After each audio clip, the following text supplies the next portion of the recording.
Hi, I'm Marcus with Woodland Direct. Today we are going to install the superior ERL3000 linear electric fireplace.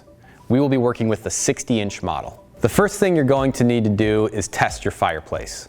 Simply plug it into a wall outlet and make sure everything is operating properly. Next, you will need to choose how you would like to mount the fireplace.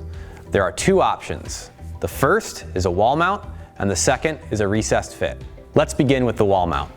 First, you're going to locate the hardware that came with the fireplace, as well as the mounting bracket located at the back of the unit. Remove the bracket from the fireplace and mount it to the wall. This is what you will use to hang your fireplace. The second option for mounting is a recessed fit. First, you will need to remove the glass by unscrewing the two screws located on each side of the fireplace. The glass then slides up and out.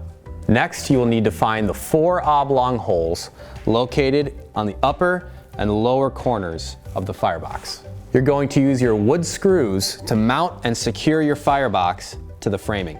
With the mounting complete, we can now move on to powering the fireplace.